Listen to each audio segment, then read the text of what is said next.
camera. Okay.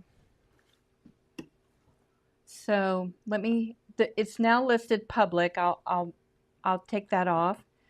If you can send them the new link under public, go into my channel live and send them the public link.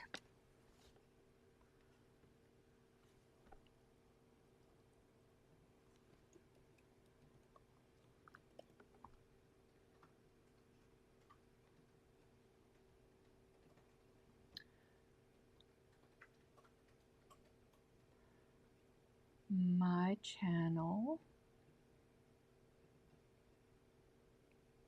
live, share, copy.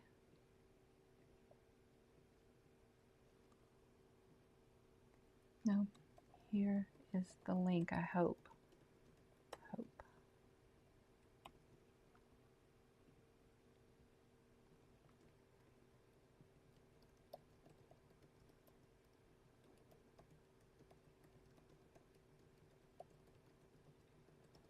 Okay. All right, let me see. Let me go back to where I am. Let me see. I need my sound thing. Yeah, okay.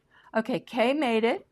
Kay Grover made it. Amy made it. I'm hoping Sonia and the others can make it. I'm sorry. I don't know what happened. I think I scheduled it for the right time, or maybe at 2:15, but somehow it didn't show up, and I couldn't find the live button. I couldn't find the button to let me go live. So I'm just briefly, oh, hey, Barb from Omaha. Sonia made it. Jeannie made it. That's very good. And so let's see. I'll kind of stall for a minute. This series, I'm Lucy, and this series is for people who purchased the Alpine Village Workshop, Village Wreath Workshop, for making all the little Alpine Village houses. And the idea is that we make a house or two a month, so that by the end of November, we've got all the houses done. We've got 12 different houses done for our Alpine Village wreath, so it'll be all ready for Christmas. That is the idea behind this series of live videos.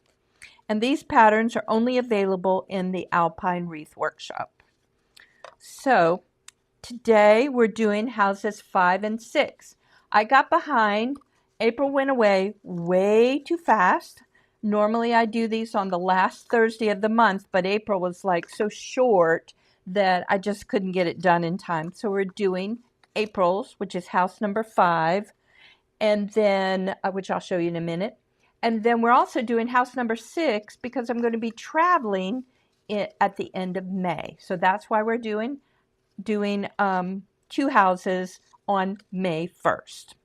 And then we'll resume our normal schedule in June, the last Thursday of June. Okay, let's see. All right, today is supposed to be house number 5, which is, I haven't finished making this one. This is number 5. I call it the Alpine Hotel, or also the tall twin gable house. But I call it the hotel because it's got so many windows and I really like it. This is the shorter version, number 4, which we did last time. And then we're going to do the church I call Spun Sugar Church. And I call it that because I've painted it, I made it most often with this pink, which is a shade of pink from Tim Holtz called Spun Sugar. And I think it looks really pretty in pink. So that's why it's the Spun Sugar Church. And we'll make that one. So those are our 2.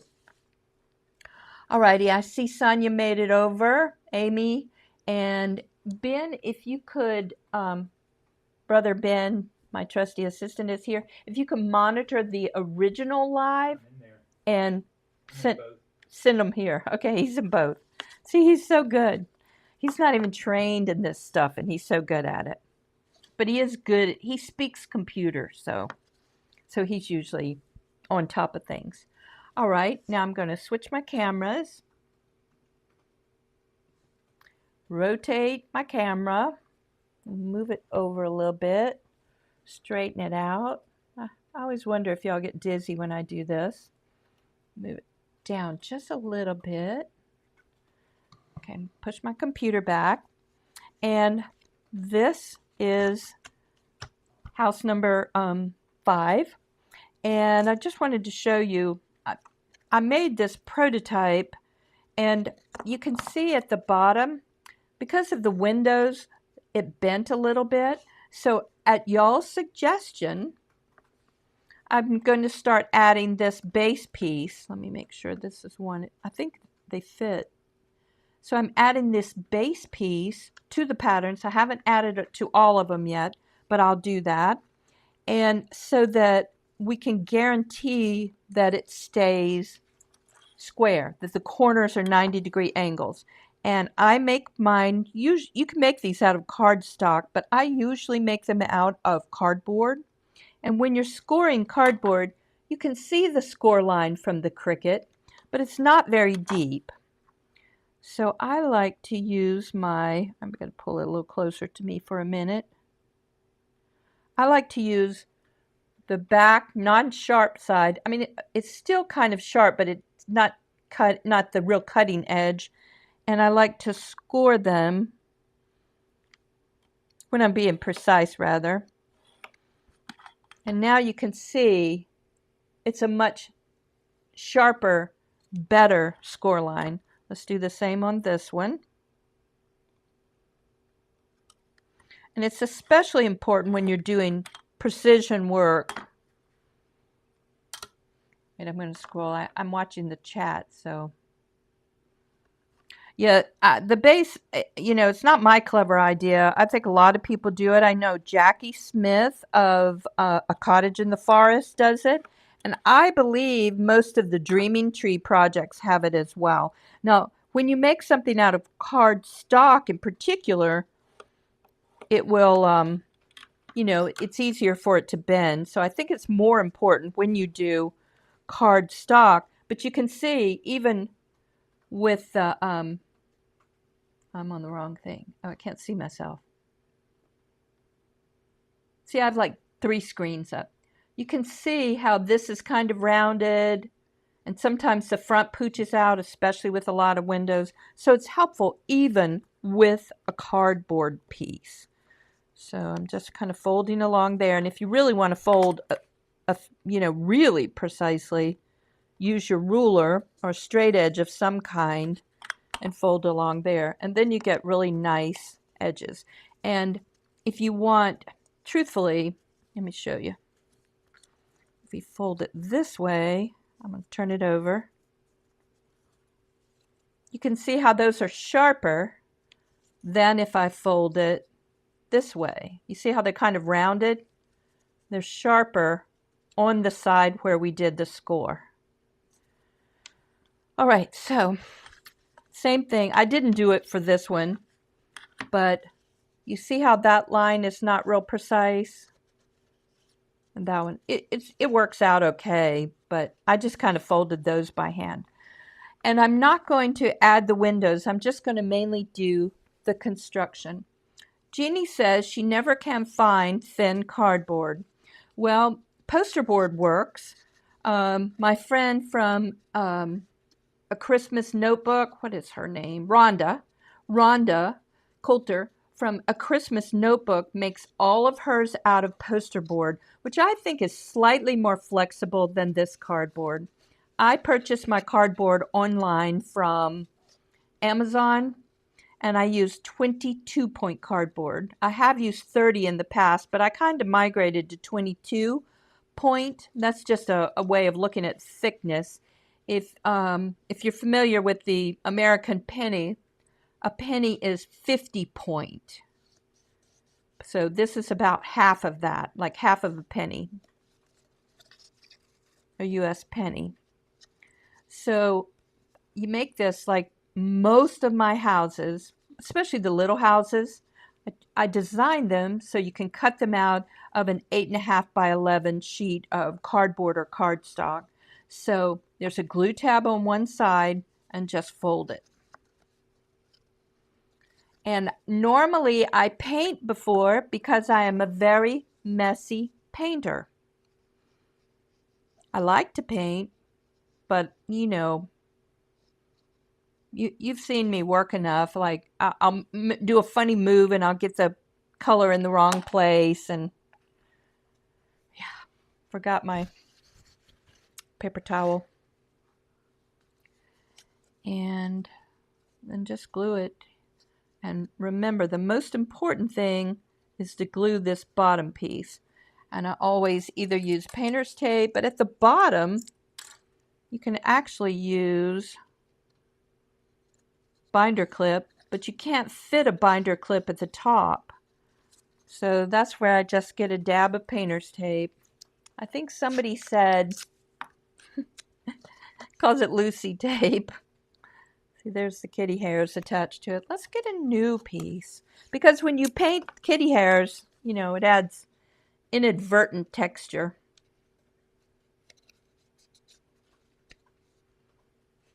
There we go. And then another thing, I think this is pretty unique to my crafts. I add roof flaps. So if I can on the pattern, I leave a flap so that the side angles, these angled side, these gables, have a place to glue to. And I think that helps keep the structure straight.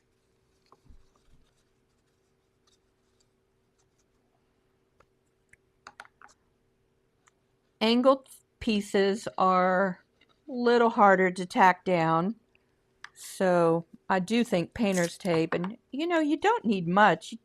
All it's doing is replacing your fingers so you don't have to hold it. Since we're going to paint it, we don't have to worry about the surface. We can just put it in place. There. Okay, so there's no good way to add a roof flap on the front. So there's no, I mean, I can add a little extra stuff here. I could add a tab there, but I don't usually do that when I have front gables like that are structured like this. So let's just go ahead and glue the roof on. Let me get a roof piece. There we go. Here's the roof piece. I've got one painted here, but I was kind of saving that one. Okay.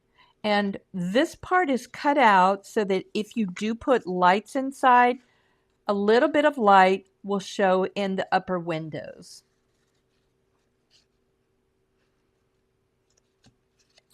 And you can see already that it's not exactly square. You can bend it, but you see how it pooches out just a little bit? So again, thanks to your, you know, y'all's advice, I've added the bottom piece. I'm not gluing it on quite yet because I don't know, I may need to put my finger inside to help with the gables. I don't think so, but sometimes, since this one's a little taller. So now we have a good glue surface here and here and all along here for the back to glue the roof on. Okay, let's go ahead and move these. Let's see if it's staying down. It looks like it.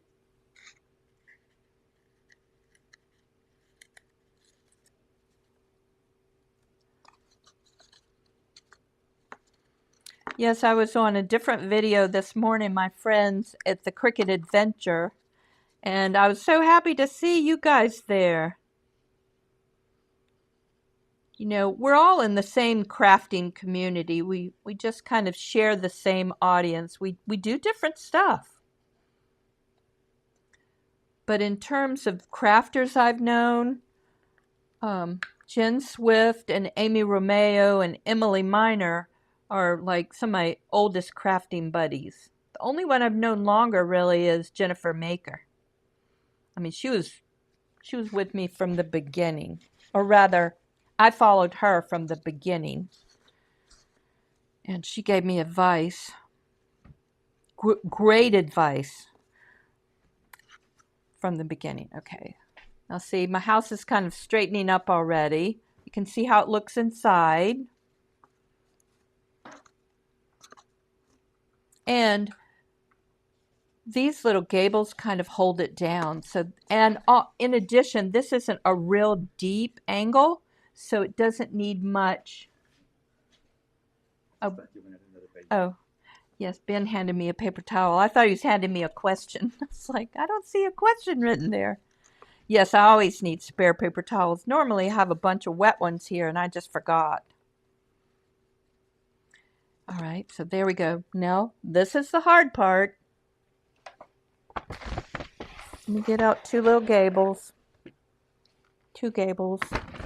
I pre-cut a bunch. Oh, and the other thing is these pieces haven't been added to all your patterns yet. I will try to do that and send y'all an email. And I'll show you the other thing I did. I really like this modification.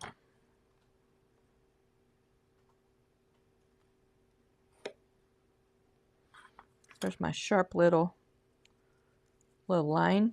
See what a nice little top it does? So I usually fold it towards me and then away. And these are our two gable pieces, two different kinds of cardboard.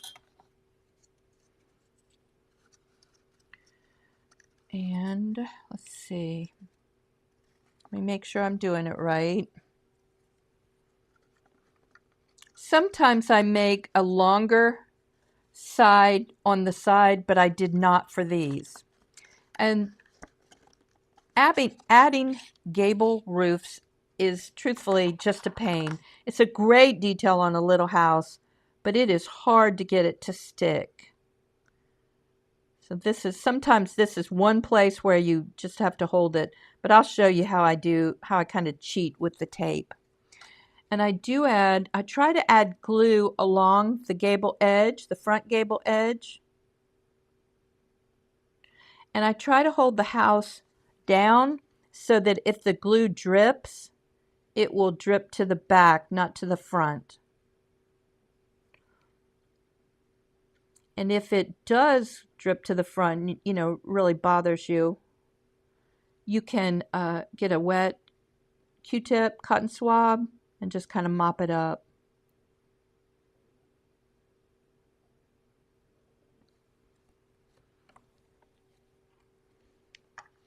Okay, that's good. And remember, the angled edge goes against the angle of the roof. So your little gable will fit. And if you wait a minute, the glue actually kind of changes. It loses some of its moisture and it becomes much more tacky. And all I can see are like little flyaway kitty hairs. Alley Cat's kind of gotten bored with videos, so she doesn't insert herself into all my videos like she used to. She is sleeping next to Ben. Okay, you can see how it pops up there. And I do need to put can you see how that one's kind of bent backwards? So I am going to just use my craft knife to just push that tip up a little bit, maybe if I get to the right place.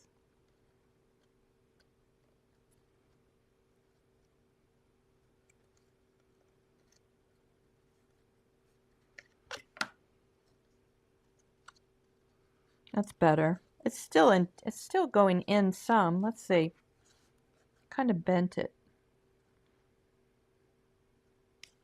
So I'm pulling it out, and instead of pushing back to get it to stick, I'm going to try to slide downward.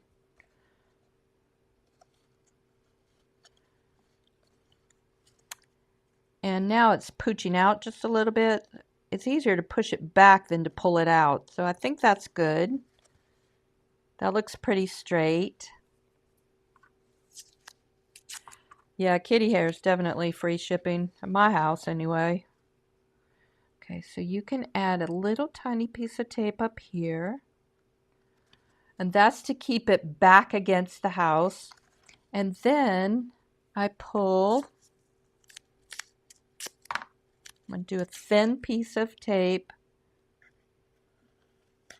like that. And I'm just putting it on lightly. All I want it to do is to hold it so that the wings don't just kind of fly out. so they don't open up. All right, let's add glue to the angled surface, which goes against the angle of the roof.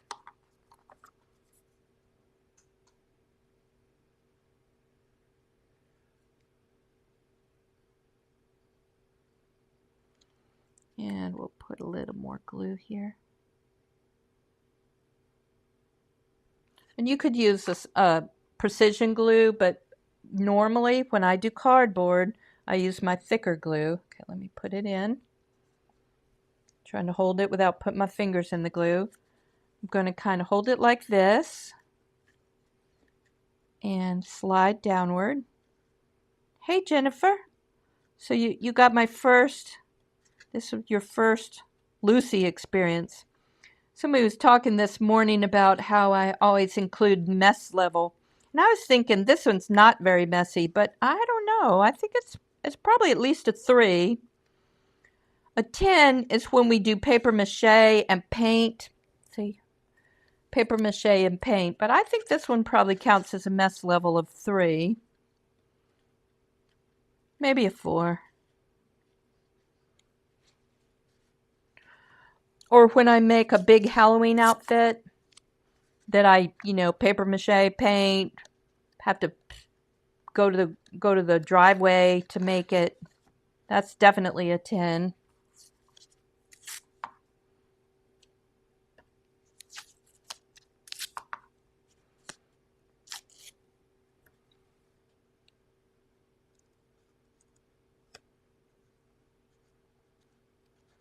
Okay, so remember I said I didn't want to add this until I put the gables on. It ended up being useful. Now, there's a risk because when you put the roof on, sometimes it twists a little bit, but I don't think it did.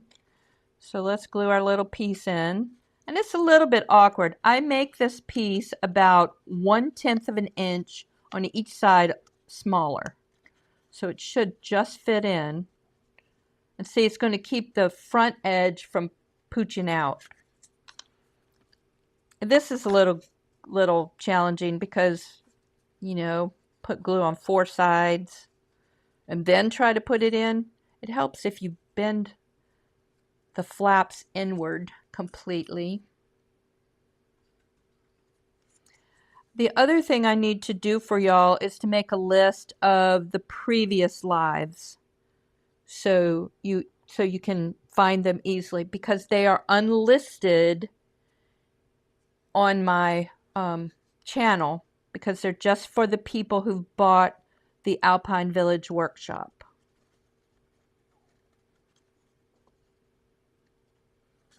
Because y'all are special. You are my special people. Okay. Make sure it's flat, so I'm pushing it in a little bit.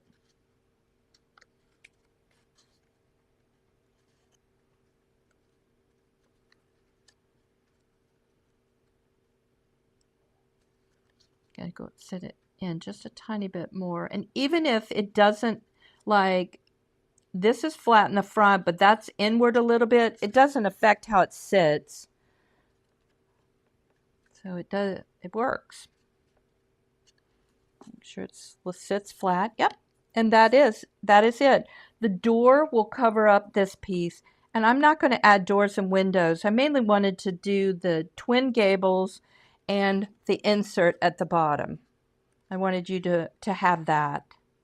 So, oh, and like I said, it's not in all the patterns, but it is in the Easter version. So I did do it in the Easter version.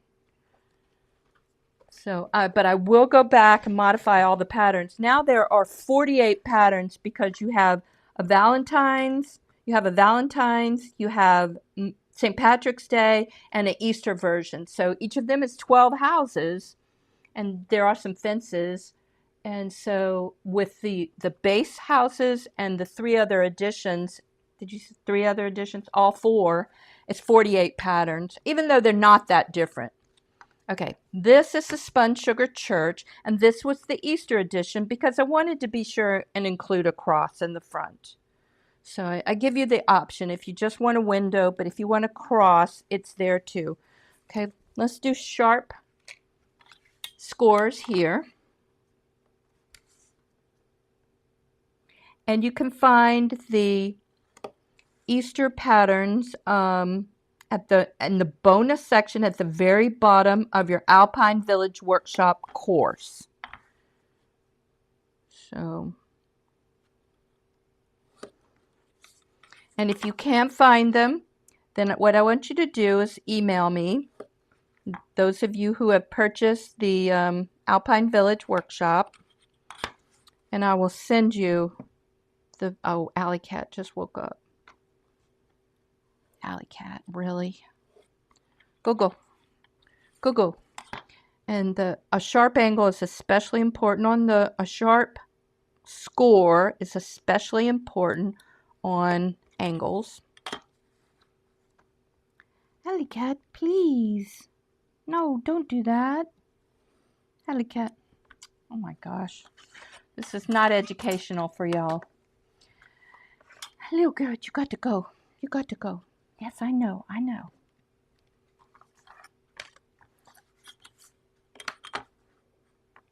Well, Roberta, I appreciate y'all.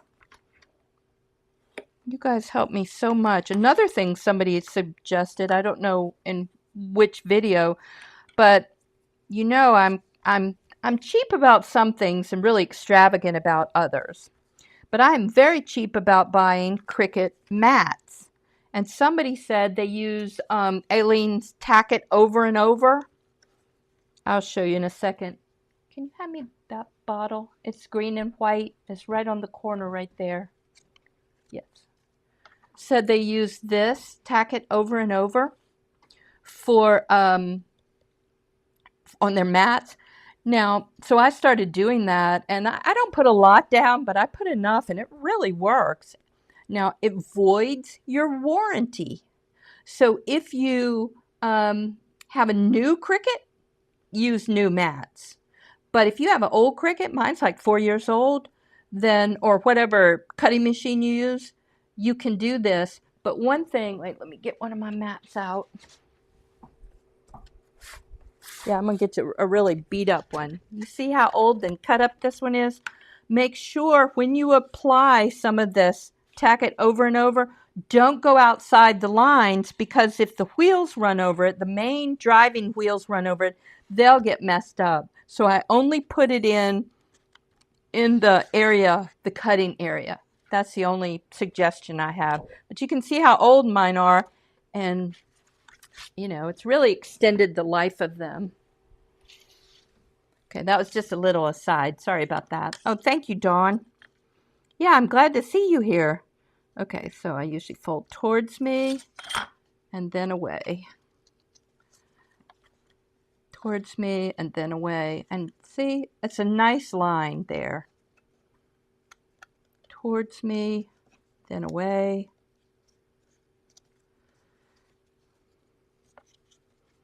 Yeah, I like this little church. I think this is a pretty little church to make. And there are 2 church patterns in the Alpine Wreath Workshop. There's one with a front tower, and the front tower option has, you can also just do a steeple on top. So I try to make it so you have options. Okay, this is how it's going to go together. This is a pretty sturdy building. There aren't a ton of windows like we had on the front of house number 5. So it doesn't bend, but you can see just a little bit. It gives a little bit. So I'm going to glue it with my trusty side tab. Don't use the tack it over and over. Well, I just want to say, y'all are special to me. I never thought I would do video. And especially not live video. But then we started doing these, and the feedback, you know, it becomes a community. It becomes a community, a real community with some connection. So I just think it means a lot. So that's why I've done it, even though, I feel like I'm awkward in front of a camera and, always make really goofy faces. And today, in a video earlier, I kept noticing how my neck is all wrinkly. I'm like, I never noticed that before.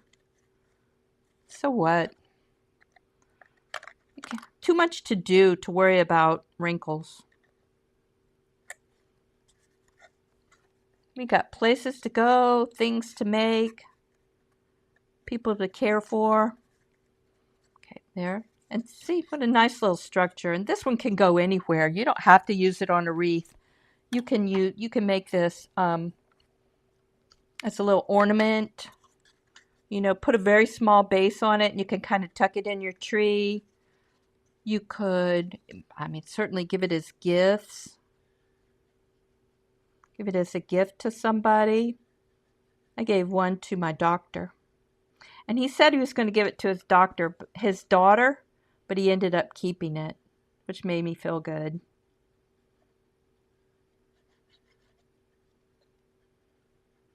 I guess that he wanted it enough that he didn't give it away. And another thing, when I do give some of my stuff, when I do give stuff away, I usually say to the person, you can give it to anyone you want. And another friend of mine, I gave it to her, and she has a 5-year-old child, and she said I put it up so she couldn't. It was one of my fairy houses, and she said I put it up so she wouldn't tear it up. I'm like, it's made for play. It's just a little bit of paper. I'll get you another one. The fairy houses in particular are just fun. They're kind of designed for little girls, so she said, okay, I'll take it down. And this is actually a very sturdy little church, so if kids want to play with it. I'm not taping very well today. There we go. Now let's see. Do we have to do anything inside that prevents me from gluing it on now? No, I think I'm going to do the roof. The reason is sometimes I do apply a little pressure to the roof, and then we'll insert the base piece. I'm gonna let that dry for a second. Let's go ahead and make the tower.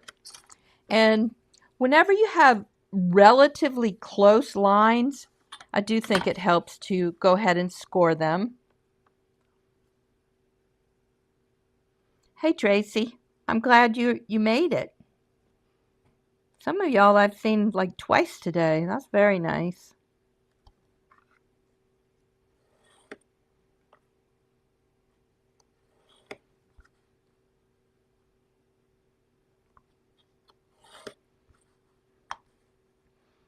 And I'll show you another thing about when you're doing a tower with windows.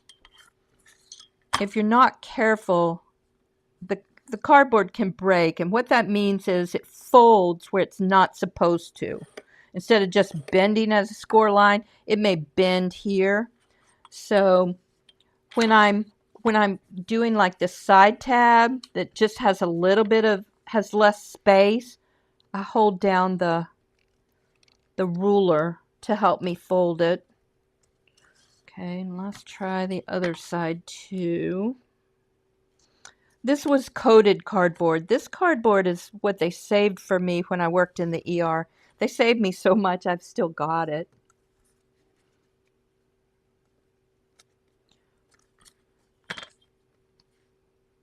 I've still got some.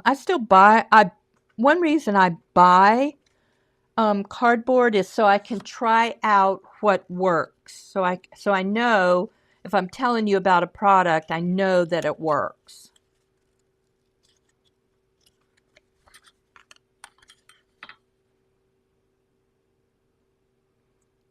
And you want to support it around the window, because that's where, if the cardboard's going to bend in the wrong place, it'll be around a window. So kind of support it there.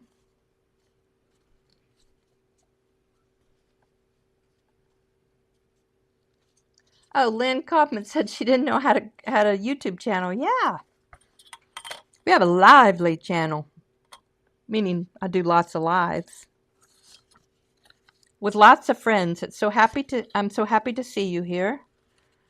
This one isn't supposed to be a public one, but I messed up the scheduling, so we had to go public. But these are Alpine Village Wreath Workshop houses. So,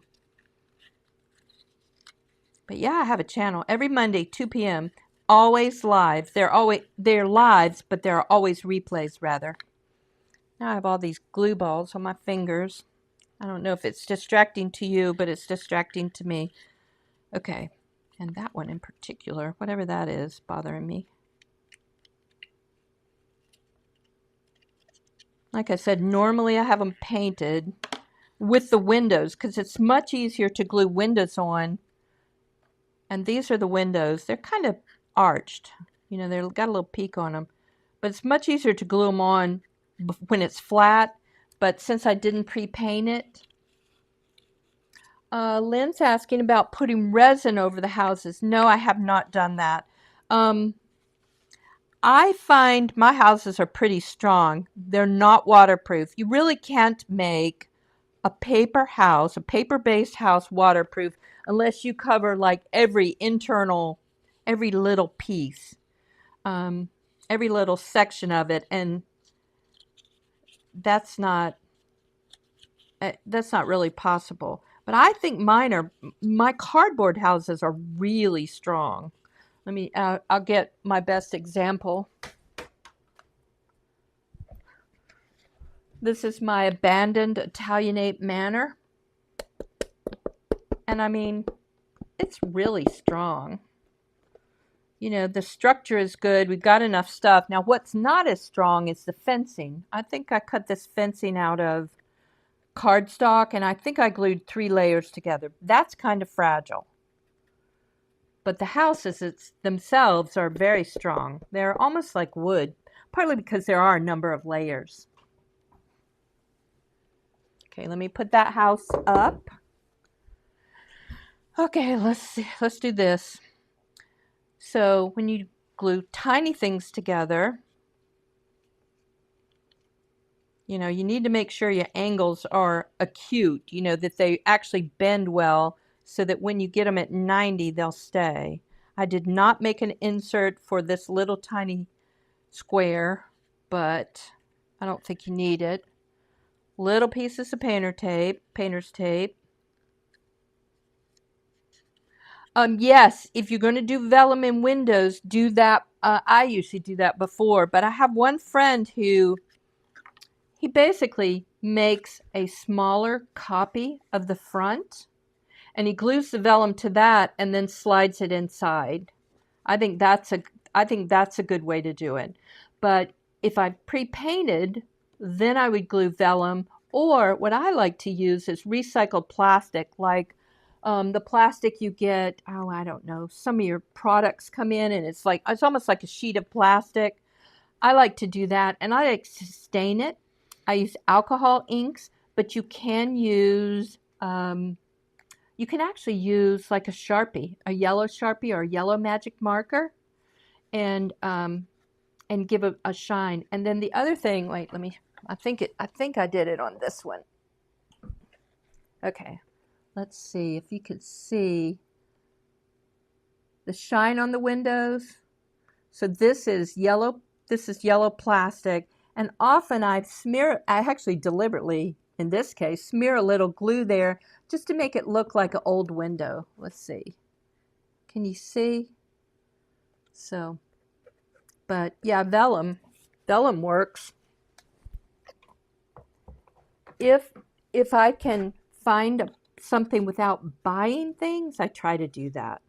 Yeah, so you can use alcohol inks on vellum. That's a great idea. Good to know that. Okay, so this is the side tower for the Spun Sugar Church. This is the roof, and I'm actually just gonna, let me see. Nope, that doesn't look like a very good score line. See how faint it is? Let's do this.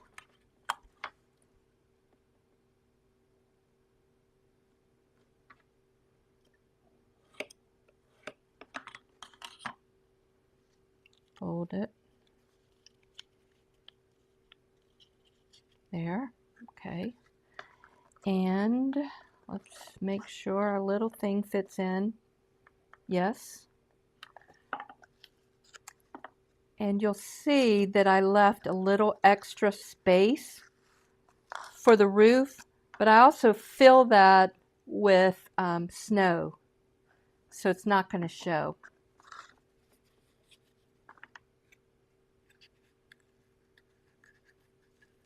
Oh, that's a good idea. Using glue that hardens to make it look like it's a window frame. That's a great idea. Oh, I really like alcohol inks for it. They're designed for impervious, for things, non-absorptive surfaces like glass or plastic or metal. Let me see. I don't know that I have anything right here. Oh, well, I can show you something. I'll get trusty assistant to get up and hand me the old gray barn in that bin on top. I'm trying to organize my houses, so I got some kind of fancy bins so I can put stuff in them. I can put taller houses in. Old gray barn, the barn with the rusty roof. Okay. I should say the dusty roof. All right, let me get this on and I will show you. All right, so you center it so that the overhang is equal in the front and back. And that one it is. And this is how I tape roofs down. I put one piece there and pull across and angle it. Pull across and angle it. And again, try to make sure that you're keeping your structure square.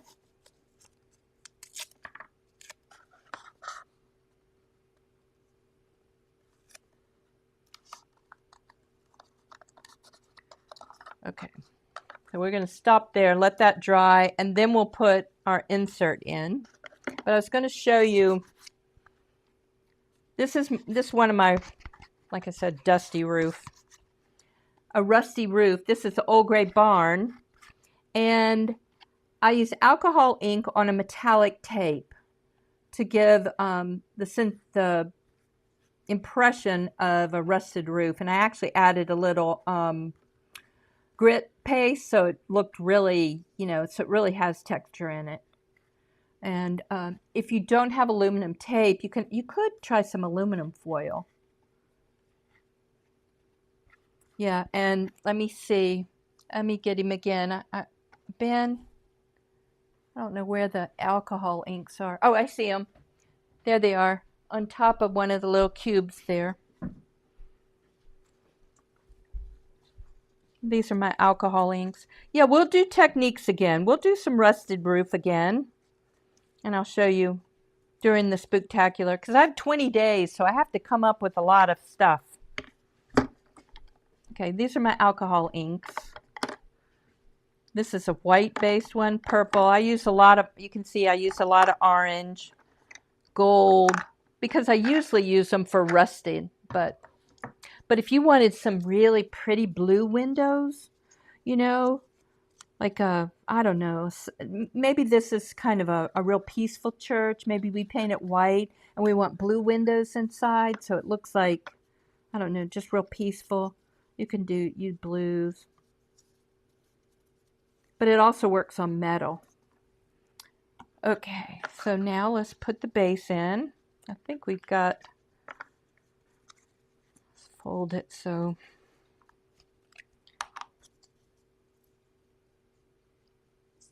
Fold it inward so it makes it a little easier to insert. I think this is the right size.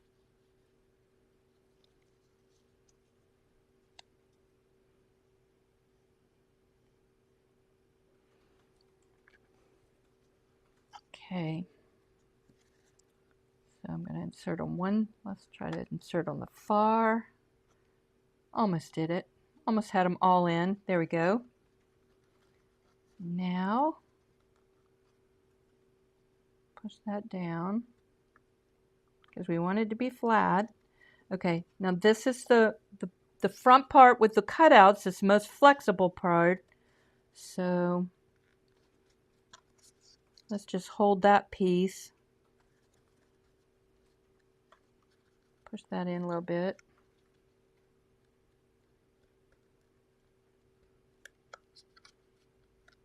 And let's just do a piece of tape across here.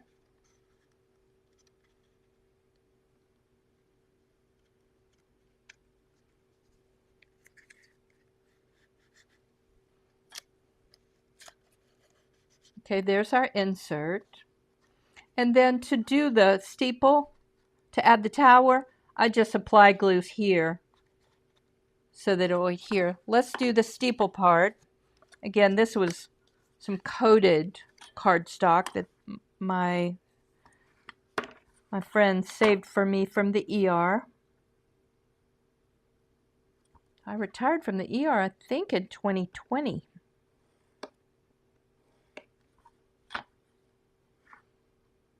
Before the pandemic, I got lucky. So like I said, I'm also lucky I have all this great cardboard left over. Yeah, that's the Old Gray Barn. You can go to my website, Old Gray Barn.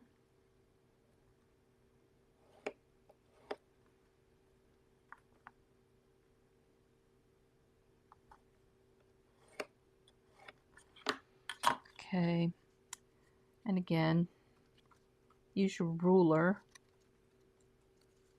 Especially on this little piece, use the ruler. Okay, I want to ask y'all another question. I always have trouble gluing steeples on straight. And I saw, I think it was 3D SVG or SVG Cuts. She had a little flap at the top of towers to hold the steeple on. So she had like some extra material that folded inward. What do you think about that? Do you think that helps you glue a tower on? Usually I just perch them on top and just kind of tilt them back forth, check them every view. I'm not sure that a tab would help much. We'll experiment with it. Let me see. The only other one with the tower is the last one. It's kind of the main church, the big church. Okay, and when I'm gluing these triangular pieces, sometimes they slip a little bit. Okay, so to make them even at the bottom, sometimes you have to pull one side down a little bit. And this is a good place for tape. Try not to shift it when you apply the tape. And then a lot of times I have to kind of tuck it in a little bit at the top, so I get a steep steeple. We'll play around with it, with adding something to make this easier to adhere, you know, to make the steeple have more surface area for gluing. Now, I always make steeples that I like them to hang over, so they actually have a fair amount of contact points. So I don't know that it's a big issue, but it may be a bigger issue if you make yours out of cardstock, because it kind of moves wrong. So let's perch it. So I kind of squish it down, and then I look and see, yeah, it's angled back a little bit. That looks straight from that side. Pretty good here. I think that's good. And that is the church. Now, normally I'll glue, you know, normally in these videos, I try to have them all ready so that we're actually finished at the end. But I just didn't have time. Today was a weird week. Last week was weird too. Meaning busy and hard to get to my meet my deadlines. Although most of my deadlines are self-imposed. Okay, let's see. So there's the church. We've got our piece in. It's a nice rectangle down here. And that's where the steeple goes. And like I said, this one with the cross cut out is in the Easter version in your Alpine Wreath workshop. Okay, let me see. There was something else. Oh, I know. On this one, in the initial version of these two houses, this is kind of the short one, this is the tall one, I did not include the timber framing, but I did include timber framing in this one. I added it in the Easter version. So let me show you what it looks like, although you won't be able to tell much because it's not painted different. But I think it looks good. Let's get some windows. Let's get the little short windows. Make sure they fit. Yeah, they're going to fit. And then there's side ones. So that, again, that's only in the Easter one. So my plan is to update all of the patterns with the bottom pieces to make them stronger.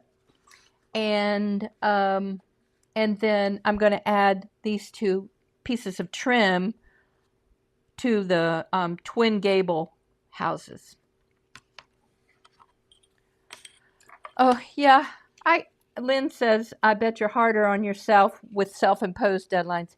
Yeah, well, they kind of weigh on you, you know. I'm trying to get stuff done. I'm trying to be more timely because then you're relaxed. Okay, I'm going to switch to my front camera. If I can find it. Where am I? Front camera. Rotate this away. Okay. So let's see, what do I use for the trim? I usually do cardboard, but you can use a contrasting color of cardstock. But this is just cardboard. It's that 22, there, drop it on the keyboard. It's just 22 point. And this cardboard is not good cardboard. It does not cut well. This is not my regular cardboard. I ordered the wrong stuff. And it's all jaggedy. But, okay, so the cut surface, see how jaggedy it is? But the back is pretty nice. So that's okay. Alrighty. Well, I'm going to go now. And thank you for joining me. Some of you twice today. And I will see you on Monday where we're going to make the Amsterdam Canal houses. I can't remember the number, but we'll make it on Monday. I'm going to switch this video to unlisted, and I will send out a link with all the videos we've made for the Alpine Wreath workshop. So I'm going to try to keep a running list so that you can just kind of keep up if you want to go back to a certain technique or something. Okay. Alrighty. Thank you guys. I appreciate y'all really. Bye.